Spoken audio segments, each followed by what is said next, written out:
పిల్లొచ్చి గుడ్డునెక్కిరించడం అంటారు. అట్లాగే పాకిస్తాన్ తాలిబాన్‌లకి అసలు శిక్షణ ఇచ్చిందది.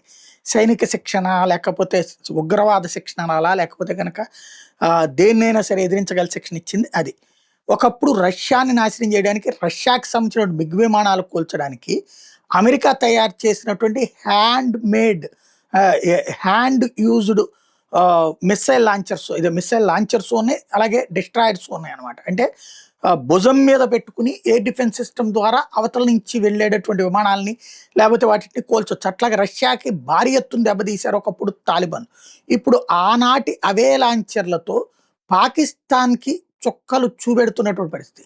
వాస్తవంగా వాళ్ళ దగ్గర ఎయిర్ ఫోర్స్ లేదు, ఎయిర్ డిఫెన్స్ సిస్టమ్ లేదు ఆఫ్ఘనిస్తాన్ వాళ్ళ దగ్గర. అందుకని పాకిస్తాన్ అత్తారింటికి వెళ్ళినటువంటి అల్లుళ్లాగా వెళ్ళి విమానాలతో పేల్చేసి వస్తుంది.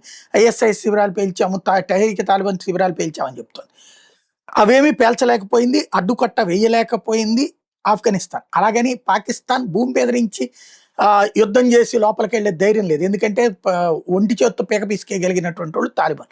కాబట్టి అటు వెళ్ళట్లేదు, ఓన్లీ పైనుంచి అటాక్ చేస్తుంది. ఇప్పుడు ఆఫ్ఘనిస్తాన్ వాళ్ళు తాజాగా పాకిస్తాన్‌కి సంబంధించినటువంటి మిలిటరీ కార్గో ఎయిర్ క్రాఫ్ట్ అంట. మేబీ అది ఇరాన్‌కి ఆయుధాలు తీసుకెళ్తుందో, లేకపోతే సౌదీ అరేబియాకి ఆయుధాలు తీసుకెళ్తుందో తెలీదు.